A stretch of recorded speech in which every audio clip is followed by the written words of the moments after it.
Jeshi la Polisi mkoa wa Tanga linawashikilia watu watano kwa tuhuma za kushambulia, kujeruhi na kuzua taharuki katika jamii katika matukio mawili tofauti yaliyotokea mkoani Tanga.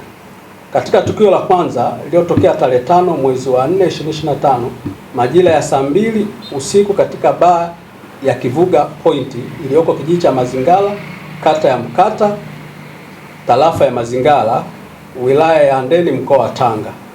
Satieli John, mkazi wa Mazingala, alishambuliwa kwa kupigwa ngumi na mateke sehemu mbalimbali ya mwili wake na watuhumiwa wawili ambao ni Vido Mchungu, mkazi wa Sua, pamoja na Fadhili Nuru, mkazi wa Sua.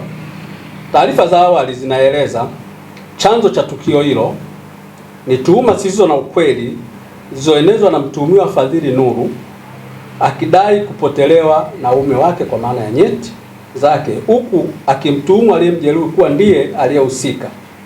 Hata hivyo, baada ya uchunguzi uliofanywa na Jeshi la Polisi, ilibainika kuwa madai hayo hayakuwa na ukweli na mhusika alikutwa akiwa salama.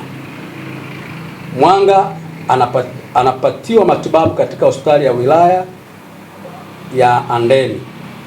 Watuhumiwa wawili wanashikiliwa katika kituo cha polisi kwa mahojiano zaidi na hatua za kuwafikisha mahakamani zinaendelea mara baada ya kukamilika utaratibu wa kisheria.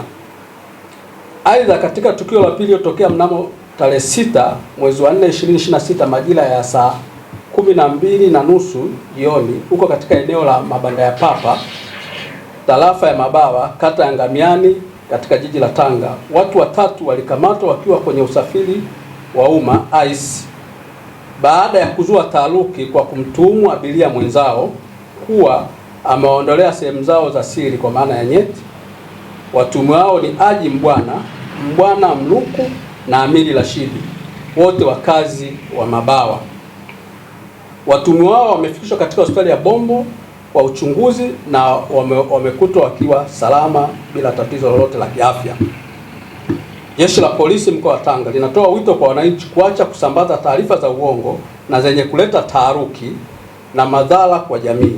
Aidha, wanasisitizwa kujiepusha na vitendo vya kujichukulia sheria mkononi ambavyo vinaweza kusababisha madhara makubwa kwa watu wasio na hatia. Asante.